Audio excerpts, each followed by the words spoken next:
মঙ্গলবার রাতেও ঘুমিয়েছিল স্বাভাবিক এক মেয়ে হিসেবেই। পরদিন সকালে উঠে নিজেকে আবিষ্কার করে ছেলে হিসেবে। দিনাজপুরের বিরামপুর বাইরে উপজেলার ভাই আর কি কি সীমান্ত দেখতে হবে ঘেঁষা দুনিয়াতে, জোতবানিতে আর এই ঘটনা এখন সবাই দেখার সবার জন্য কৌতূহলের তৈরি। কেন্দ্রে। আমার নাম মোসাম্মদ যে নাইমা মেয়েটা আক্তার লিয়া। আমি বলতেছে সে শুয়ে রয়েছে, ক্লাস 7 এ শুয়ে পড়ি, থাকার পরে চতুর্পুর সকালে ডিএস উঠে দাখিল দেখতেছে মাদ্রাসায়। যে মেয়ে থেকে ছেলে হয়ে আমি গেছে। মঙ্গলবার রাত্রে শোয়ার পর মানে ঘটনাটা বুধবারে সকালে এখানে দেখতেছি নিয়ে মানে যাওয়া মেয়ে থেকে মুখে বলবো। ছেলে হয়ে গেছে। চতুরপুর দাখিল মাদ্রাসার এই শিক্ষার্থীর নারী থেকে পুরুষে রূপান্তরিত হওয়ার ঘটনাটি স্বাভাবিকভাবে নিয়েছে পরিবার।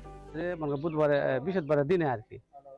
তা আমার মেয়ে বলছে, আমার স্ত্রীকে বলছে যে এরকম ব্যাপার যে আমি তো মেয়ে থেকে ছেলে হয়ে গেছি। তাই আমি ঘন্টা 3-4 আমি ঠিক আছে, আমি না চিন্তা ভাবনা করে দেখি মা তুমি আচ্ছা চুপচাপ থাকো। তারপরে গা গোসল করার পর নামাজ পড়লো, নামাজ পড়ার পর আমাকে ঠিক আছে ভালো করে তুমি যায় জিজ্ঞাসাবাদ করো এবং ভালো করে জিনিসটা ভেরিফাই করে দেখো তো এমনকি মেয়ের বাবাও বলতেছে ঠিকই যে ঘটনাটা মানে মেয়ে ওনার থেকে ছেলে স্ত্রী হয়ে গেছে। বলতেছে যে এটা বিষয়টি নিয়ে স্থানীয় শত শত মানুষ ভিড় করছেন নাইমাদের বাড়িতে।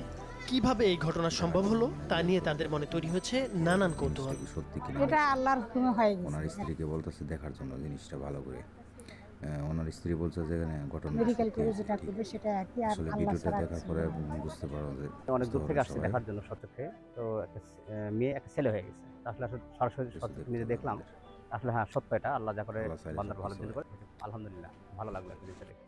তবে চিকিৎসকরা বলছেন জিন বা হরমোনজনিত সমস্যার কারণে এমনটি হতে পারে। জন্মের পরপরই কারো বা অনেক পরে বিষয়টি সামনে চলে আসতে পারে।